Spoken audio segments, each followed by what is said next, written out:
Oke, 0451452414. Selamat malam, Sultan Bangkit. Halo, selamat malam. Iya. Bang Cid. Baik, dengan Bapak siapa di mana, Pak? Pak Arif, Sigi. Dengan Arif di Iya, Sigi. silakan Pak Arif, singkat Pak, jelas. Ya, sebenarnya tadi Ombudsman kasih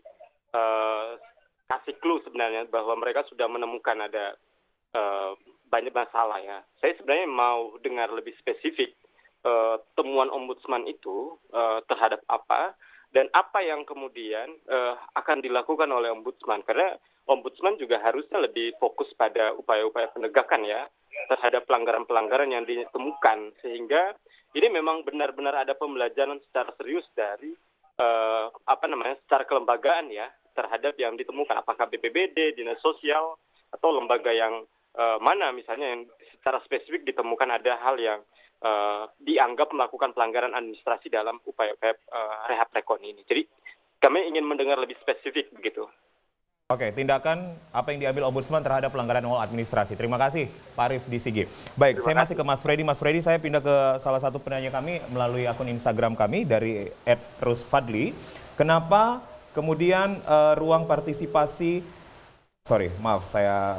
Kenapa kemudian ruang partisipasi publik terkesan dibatasi? Ombudsman dan Komisi Informasi harus lakukan mediasi.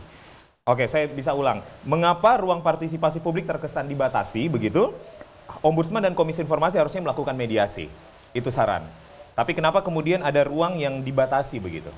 Kami tidak tahu alasannya. Mungkin pemerintah bisa menjawab itu. Tapi yang pasti begini. Ketika ruang partisipasi dan transparansi ditutup, percaya saja pasti akan ada banyak kendala-kendala, akan ada banyak masalah-masalah yang tidak akan naik di permukaan lalu tidak terselesaikan. Saya pikir ini akan jadi bom waktu untuk pemerintah daerah sendiri. Kalau mereka masih tetap dengan cara mereka, tertutup dan tidak membuka ruang partisipasi. Saya kira itu poinnya. Tadi Pak Nasrul mengatakan persoalan ini sebenarnya di data dan di dana begitu. Sultan Berak pun setuju? Setuju. Apa yang terjadi hari ini memang benar. Dana sudah dikonfirmasi oleh oleh Kepala Dinas Provinsi bahwa Jaduk hari ini tidak ada.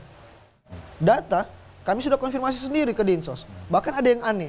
Misalnya kami tanya, dalam catatan laporan Gubernur saat November 2009 kalau nggak salah, dia bilang bahwa orang meninggal dunia itu sekitar 1.800 sekian. Ternyata yang terbackup dalam santunan duka hanya 1.600. Kami tanya dengan Dinsos, dengan orang di Dinsos, kok kenapa bisa ada selisih 300-an? Jawaban mereka adalah, ya mungkin saja mereka tidak melapor. Bayangkan bagaimana proses pendataan ini dilakukan. Bukan menjemput bola, tapi menunggu bola. Lalu apa yang kita harapkan dari proses yang seperti ini? Mas Freddy, kita tahu bersama dalam pendataan kan memang dinas terkait harus hati-hati begitu. Betul. Karena mereka pun juga harus bertanggung jawab begitu. Makanya kami selalu dorong. Anda terlihat ini terlalu hati-hati. Saya tidak tahu apakah terlalu hati-hati atau justru banyak yang ditutupi. Makanya kami bilang, bikin satu kanal aduan yang bisa warga adukan setiap hari. Terkait santunan duka, terkait jadub, stimulan. Artinya temuan Ombudsman tidak ada kanal aduan pun juga ditemukan oleh Sultan Berak. Kami juga agak sulit mengkonfirmasi soal masalah-masalah. Ya akhirnya masyarakat dengan kemampuan, dengan dayanya masing-masing, yang mencoba mencari jalannya masing-masing. Akhirnya kita seperti kembali di bencana kalau kita ingat tanggap darurat, orang masing-masing survive, cari bensin, cari... Apa bedanya dengan hari ini kalau begitu? Baik, oke. Pak Isman, akhir tahun 2019, ya saat itu dari Sultan Berak mengajukan permohonan adjudikasi terkait surat klarifikasi data penerima jadub yang diajukan oleh Sultan Berak kepada KI Sulteng begitu, tanggal 27. Surat permohonan klarifikasi jadub dibuat tanggal 17 Oktober. Dan ini menyangkut persoalan katanya tidak ada jawaban resmi dari Dinas Sosial Kota Palu. Apa yang menjadi progres dari adjudikasi yang sudah dilakukan? Apakah betul begitu, Mas? Dari KI? Kami menerima permohonan adjudikasi dari Sulteng Bergerak dalam hal menyelesaikan sengketa informasi. Karena Sulteng Bergerak tidak diberikan informasi apa yang mereka mohonkan kepada Dinas. Isi dari adjudikasi itu apa, Mas? Kita ini... Adjudikasi ini dia modelnya persidangan, sidang semu. Jadi Komisi Informasi ini menghasilkan juga putusan. Putusan kami itu berkekuatan hukum sama dengan putusan Tapi ini berkaitan tentang keterbukaan dan transparansi informasi juga. Berkenaan dengan itu. Jadi dalam hukum acara Komisi Informasi, dalam menyelesaikan sengketa informasi kami juga menggunakan mediasi. Jadi ketika kami melakukan mediasi antara Sulteng Bergerak dan Dinas Sosial Kota Palu, alhamdulillah itu selesai di mediasi dan pihak pemerintah Kota Palu, Dinas Sosial mau memberikan informasi itu kepada Sulteng Bergerak waktu itu. Jadi prosesnya informasi itu, apa sih yang diminta oleh Sulteng Bergerak kepada Dinas Sosial? Kalau masih ingat begitu Pak Isman? Ya, itu Jadub ya? Ya, berkenaan dengan jaminan hidup. Jadub. Ya, informasi jaminan hidup masyarakat korban di wilayah Kota Palu. Karena sebagian juga ada data yang diperoleh oleh Sulteng Bergerak itu agak berbeda menurut Sulteng Bergerak dengan Dinas Sosial Kota Palu. Nah, itu yang mereka mau konfirmasi juga data itu. Mediasi sudah dilakukan? Sudah dilakukan. Hasilnya? Hasilnya pemerintah Kota Palu, Dinas Sosial memberikan informasi yang dimohonkan oleh Sulteng Bergerak. Artinya kalau melihat satu hal ini begitu, artinya berarti ketika ini bisa dipush begitu, berarti dinas terkait bisa lebih terbuka dong begitu Mas? Iya, sebenarnya bisa terbuka. Kami sudah beberapa kali mengingatkan, bahkan sudah bertemu dengan pemerintah Kota Palu melalui Humas untuk bagaimana pemerintah Kota Palu itu bisa membuka informasi kepada masyarakat, khususnya pada masyarakat korban bencana 2017 kemarin itu. 2018. Iya, 2018 itu yang. Pak Isman, Pak Nasrun dan Mas Freddy mengatakan tidak ada kanal pengaduan. KI sebenarnya harusnya apakah memang ada regulasi khusus begitu untuk kanal aduan? Iya. Yang mungkin bisa diatur oleh KI sendiri? Komisi Informasi hanya mengawasi untuk itu. Kanal aduan itu sebenarnya ada diatur di Undang-Undang Keterbukaan Informasi, kemudian itu ada pejabat pengelola informasi dan dokumentasi. Oke, PPID ya kita tahu ya. PPID. Nah, kanal aduan itu seharusnya PPID membuat kanal aduan di wilayah kerjanya itu yang ini. Nah, kami melihat juga bahwa PPID kita di Provinsi Sulawesi Tengah ini tidak berjalan dengan baik. Oke. Itu yang ini. Baik, jadi saya ulang PPIDP, pembentukan pejabat pengelola informasi dokumentasi pembantu tidak berjalan dengan baik. Iya. PPID utama yang ada di Humas. Oke. Itu yang. Kenapa Pak Isman mengatakan itu tidak berjalan dengan baik? Artinya mereka pun juga sering menutupi data. Iya, pengelolaan data informasi di PPID kita itu bukan menjadi hal pekerjaan utama oleh pemerintah daerah kita. Jadi PPID itu adalah pekerjaan tambahan menurut mereka. Jadi karena di Peraturan Menteri Dalam Negeri nomor 3 tahun 2017, PPID itu melekatnya di Humas. Dan Humas itu punya aktivitas pokok, pekerjaan pokok. Baik. Itu baik. yang dan tidak berjalan dengan baik sehingga kemudian menyebabkan masalah. Dengan adanya tambahan tugas ini untuk membentuk PPID, akhirnya PPID tidak berjalan dengan bagus. Nah saat ini ruang PPID saja di Provinsi Sulawesi Tengah itu tidak ada. Oke. Tidak ada. Iya. Tidak ada ruang. Oke. Iya. Saya ke penelpon dulu sebelum nanti saya kembali ke Pak Nasrun. Pak Nasrun boleh merespon apa yang disampaikan oleh Pak Arief tadi di Sigi. Tindakan apa yang secara spesifik dan secara real begitu yang harus dilakukan Ombudsman. Selamat malam, Dialog Sulteng Bangkit. Baik, Pak Taufik di Kabonena. Silakan Pak Taufik, singkat Pak. Baik, terima kasih. Selamat malam untuk semua pemateri yang ada di depan. Sulteng Bergerak, Ombudsman, kemudian Komisi Informasi. Kami termasuk salah satu korban yang hari ini belum mendapatkan, tapi informasinya tahap 3. Hal ini yang kemudian menjadi persoalan buat kita semua. Satu saja pertanyaan saya, bahwa sudah ada 3 lembaga yang ada sekarang, apa yang harus dilakukan masyarakat? Tadi sudah ada informasi, jangan sampai masyarakat marah, ini cukup berbahaya. Apalagi di tengah-tengah kita menghadapi pesta demokrasi yang ke depan tidak akan lama lagi. Nah, apa yang sebenarnya yang harus kita lakukan? Sekarang ada Ombudsman, ada Sulteng Bergerak. Sulteng Bergerak, sejauh mana apa yang Anda lakukan sekarang? Kemudian Komisi Informasi, koordinasinya kemana? Apa yang harus Anda lakukan sekarang? Kami berharap masyarakat sekarang semua terakomodir. Data yang sudah tidak jelas, apapun itu yang sudah disampaikan tadi, terus apa yang harus Baik, Pak Taufik. Apakah kita harus kumpul bersama? Terima kasih Pak. Kami sudah menangkap poin dari Anda. Oke, ini memang sangat menarik Pak Taufik. Apa yang akan menjadi tindakan real dan tindakan nyata begitu dari ketiga lembaga ini, Sulteng Bergerak, kemudian Ombudsman, dan juga Komisi Informasi Pemirsa. Kami akan bertanya kepada bapak-bapak ini setelah jeda berikut. Kami kembali tetap bersama kami di Dialog Sulteng Bangkit.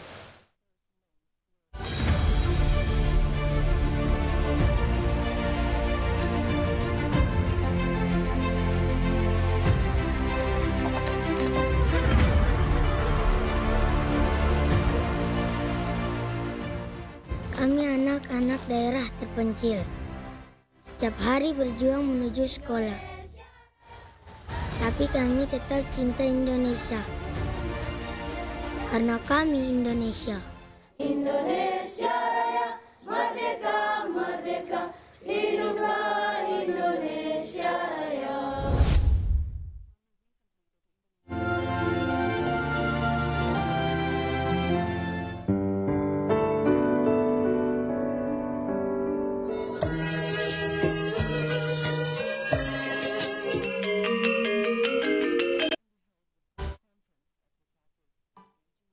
Anda kembali bersama kami di Dialog Sulteng Bangkit. Saya langsung ke Pak Nasrun. Pak Nasrun, direspon dari Pak Arief di Sigi dan Pak Taufik di Kabunena. Ombudsman akan berbuat apa, Pak? Pertama, sebenarnya di partisipasi masyarakat itu adalah adanya kanal pengaduan. Karena di Undang-Undang Pelayanan Publik menyatakan bahwa harus disediakan kanal pengaduan, dan itu diamanahkan lagi dengan Perpres nomor 76 tahun 2013 bahwa seluruh unit pelayanan publik itu harus menyediakan kanal pengaduan atau unit pengaduan. Artinya masing-masing instansi dinas harus membuka kanal pengaduan? Harus membuka itu. Nah, sebenarnya bentuk partisipasi masyarakat itu adalah menyampaikan aduannya. Nah, itu salah satunya. Itulah yang kemudian yang ditangani oleh Ombudsman. Selain tadi ada kajian, sekitar 4 atau 5 kajian yang terkait dengan bencana, kami juga menerima aduan terkait dengan penanggulangan bencana. Khususnya tadi Pak Arief ya, yang ada di Sigi ya. Ini terkait dengan Sigi, kami sudah bertemu kemarin, baru kemarin kami bertemu dengan BPBD. Kami minta untuk data yang komplain-komplain ini tidak ditunggu dulu selesai. Jadi yang komplain ini sekitar berapa ribu, ada 4 sampai 6 ribu orang. Ini menunggu dulu diselesai verifikasi. Kami minta tidak. Kalau ada yang 1000 yang sudah selesai verifikasi, ini dulu didahulukan. Silakan. Karena kalau menunggu itu tidak akan pernah selesai. Jadi di parsial. Jadi dia mengesakan secara parsial. Ya. Jadi itu yang kita akan dorong. Nah, Pak Nasrun, apakah hanya dengan membuka kanal aduan bisa menjadi solusi? Sebenarnya begini, kalau bicara kanal pengaduan, orang selalu mempersepsikan bahwa kanal pengaduan akan mencari kesalahan orang. Padahal kanal pengaduan adalah dalam rangka melakukan perbaikan pelayanan. Lantas mengapa kemudian dinas susah dan sulit untuk membuka kanal pengaduan? Jawaban itu sebenarnya ada di dinas masing-masing, bukan ada di Ombudsman. Bukan Pak Nasrun. Pak Nasrun tidak pernah memusat, artinya ada push yang begitu, Pak? Kami sebenarnya sudah melakukan itu. Pendekatannya ada dilakukan dengan pendekatan survei. Bahwa itu tidak ada, itu berarti indikatornya yang tidak tersedia, kami anggap itu nol. Jadi seperti itu. Jadi sebenarnya dan kemudian diumumkan di akhir tahun bahwa instansi A ini tidak baik standar pelayanan publik ya, karena itu bagian dari standar pelayanan publik yang diamanahkan oleh undang-undang. Jadi sebenarnya itu harus tersedia. Nah, kami banyak menerima pengaduan baik dari soal stimulan, soal jadub, soal santunan duka, itu banyak kami terima aduannya. Dan kajian-kajian kami mungkin tadi sempat disebut di awal bahwa kami punya kajian soal perlindungan perempuan dan anak, itu melihat bahwa waktu itu Huntara itu sangat tidak ramah anak dan sangat tidak ramah perempuan. Itu sebenarnya yang kita mau tegaskan, dan kita sudah minta kepada PUPR waktu itu, kita memberi saran juga ke PUPR yang menjadi leading dari pembangunan Huntap sekarang. Kami juga meminta untuk dilakukan dengan standar-standar yang sudah ada. Baik. Jadi itu penyesuaian standar. Baik. Pak Isman, dari KI sendiri apa yang kemudian akan menjadi tindakan nyatanya begitu, Pak? Iya, progresif. Kita Komisi Informasi sendiri karena kami bicara tentang mendorong keterbukaan informasi publik, transparansi. Dalam hal ini kami juga akan melakukan monitoring dan evaluasi sebenarnya terhadap walaupun kami tahu Pak, KI anggarannya memang tidak terlalu banyak, Pak. Ada penurunan anggaran, 400 juta, Pak. Iya, tahun ini kita ada penurunan anggaran. Dari 600 juta diturunkan 400, Pak. Ya. Ini menjadi masalah juga, KI tidak bisa berbuat banyak, Pak. Iya, itu juga memang masalah buat Komisi Informasi. Baik. Dan untuk ini apa yang harus dilakukan, kami menghimbau masyarakat korban bisa melakukan permintaan informasi kepada instansi-instansi terkait itu. Apabila tidak diberikan itu, maka itu bisa dilaporkan ke Komisi Informasi dan bisa dijadikan sengketa informasi publik. Bisa dijadikan sengketa informasi. Ya, karena kami tugas pokoknya itu memang menyelesaikan sengketa informasi antara masyarakat dan badan publik. Walaupun ada keterbatasan dana, sengketa informasi bisa diselesaikan. Pak Isman ya, semangat Pak Isman bersama teman-teman di Komisi Informasi. Baik, sama pertanyaannya ke Mas Freddy. Mas Freddy, apa yang menjadi tindakan Sulteng? Kita tahu kalau Sulteng Berak begitu frontal begitu. Akun sosmednya pun juga kami telusuri begitu sangat aktif sekali, progresif sekali. Kemudian menyuarakan hal ini begitu. Saya boleh ditambahkan itu dijawab dengan ada dari Instagram Mas bertanya begini. Kalau mau uji transparansi anggaran, coba buka ke publik berapa total dana bantuan yang masuk, kemudian berapa anggaran yang menyentuh langsung ke masyarakat. Nanti sama-sama dinilai oleh masyarakat. Jangan anggarannya cuma digunakan untuk paket-paket yang tidak menyentuh langsung ke masyarakat, misalnya survei-survei yang terlalu banyak dan lain-lain. Gimana? Oke. Mas Freddy? Mungkin yang saya perlu jelaskan supaya tidak salah kaprah di masyarakat ya. Kami Sulteng Bergerak adalah masyarakat sipil, NGO, yang lahir di Sulteng sendiri di 28 September kemarin, yang basisnya lokal memang. Kalau ditanya apa yang sudah kami lakukan, ini kurang lebih sama ya dengan pertanyaan-pertanyaan dilontarkan oleh pemerintah ke kami. Seolah-olah kami orang yang hanya mengkritisi dan sebagainya. Yang kami sudah lakukan pertama, di masa tanggap darurat, kami juga ikut menyalurkan sebetulnya. Kalau tanya ke publik siapa yang paling aktif di masa tanggap darurat, saya tidak perlu jawab. Pasti mereka akan bilang relawan. Terus yang kedua, kalau pemerintah tanya apa intervensi saat ini terhadap penyintas, penguatan yang kami lakukan banyak. Kami membangun Huntap juga, Mas. Makanya kalau dibilang kalau kami kritik pemerintah lambat, ya iya lambat lah. Huntap kami sudah jadi 80 unit. Di mana? Sigi dan Donggala. Oke. Sudah jadi. Dan sekarang sementara di proses penambahan lagi. Nah, di masa pandemi juga kami mengintervensi COVID dengan memberikan hygiene kit, masker dan sebagainya yang tidak pernah dilakukan pemerintah. Jadi wajar dong kami marah. Pada akhirnya kami menggantikan peran pemerintah saat ini. Teman-teman marah? Ya harusnya kami marah. Cuma kan kalau untuk marah dan langsung ke pemerintah ya saya pikir buang-buang tenaga. Yang kami lakukan adalah terus mempresur. Misalnya saat ini juga kami fokus untuk mendorong supaya hak keperdataan penyintas yang berada di wilayah yang katanya zona merah itu tidak diputihkan atau dihilangkan tanpa ganti rugi. Itu kami lagi pressure dalam proses tata ruang. Oke. Menyangkut yang dari Instagram, Mas Freddy, karena teman-teman Sulteng Bergerak marah begitu. Perlukah kemudian kita sama-sama mengcompare data ini? Di secara transparansi ada uji publik begitu. Artinya dinas terkait buka datanya berapa anggaran, Sulteng Bergerak pun juga buka datanya berapa anggaran yang harusnya, itu perlu nggak? Gitu? Sebetulnya pemerintah provinsi sudah pernah melakukan rilis data begitu ya, lewat Pusdatina di tahun 2019. Anehnya kami tidak tahu kenapa tidak ada rilis lagi secara berkala begitu, supaya publik bisa memantau. Makanya kalau dikaitkan tadi dengan, bukankah dengan adanya KI akan lebih baik begitu ya, akan terbuka informasi. No, justru itu catatan buruk buat kami. Ketika proses informasi akhirnya diselesaikan lewat sengketa. Output dari pelayanan publik adalah kami, masyarakat sipil bisa melihat pemerintah bekerja seperti dalam akuarium, memantau dan memonitoring. Tapi itu tidak terjadi, harus dilakukan dengan sengketa, harus gentok-gontokan. Kan buruk sebetulnya kalau dilihat publik gitu ya. Teman-teman Sulteng Bergerak tidak akan lelah dan capek untuk mengawasi ini? Kami sudah komitmen tidak akan pernah mundur. Sampai kapanpun? Sampai kapanpun. 2 tahun sudah berjalan 20 bulan. Ya walaupun kami bilang ini pesimis, ya kami mencoba menaruh harapan juga. Semoga pemerintah ya dalam waktu 2 tahun ini berbenah paling tidak. Kalau tidak, Mas Freddy yakin begitu akan ada kemudian keterbukaan informasi lebih maksimal? Untuk saat ini dengan kondisi syarat-syarat yang ada di publik, kami tidak yakin. Oke, belum yakin. Makanya kami dorong untuk ada penegakan hukum terkait informasi dan. Baik, Pak Nasrun dari Ombudsman. Apakah Anda melihat pemerintah kemudian cuma fokus membangun infrastruktur yang rusak, jalan-jalan yang rusak, mengesampingkan hak-hak para penyintas? Ya, singkat aja, Mas. Ya, singkat. Di bulan Februari itu ada rapat terakhir dengan PUPR dan bersama tim. Jadi dinyatakan di sana bahwa pendanaan penanggulangan bencana kita adalah semuanya bersumber dari loan, bersumber dari dana pinjaman. Jadi tidak ada sumber lain, semua dana pinjaman. Kecuali satu, itu adalah jembatan 4 itu adalah hibah langsung dari pemerintah Jepang yang sekarang belum bisa dilelang karena belum ada bebasan lahan. Yang lainnya itu adalah loan yang masuk APBN kemudian itu diturunkan ke Sulawesi Tengah. Jadi clear ya, kalau soal dana itu loan, kita bicara dari pinjaman, itu clear. Nah yang kedua sebenarnya, yang kita mau minta adalah sebenarnya problem yang sekarang yang akan kita nantikan adalah problem apakah memang sekarang ini penanggulangan bencana kita akan pada satu kesimpulan apakah ini ketidakmampuan atau ketidakmauan pemerintah. Jadi itu pada simpulan itu yang akan kita lihat. Kalau teman-teman Sultan Berhak tidak akan jenuh tapi ada sedikit kemarahan, Ombudsman? Kami sebenarnya karena kami melakukan pengawasan tentu kami akan melakukan perbaikan sesuai dengan tupoksi Ombudsman. Kami melakukan pemberian saran dan masukan dan rekomendasi. Baik, Pak Isman, singkat saja. Dari KI sendiri, apa yang akan selanjutnya dilakukan selain menerima sengketa informasi? Singkat, Pak.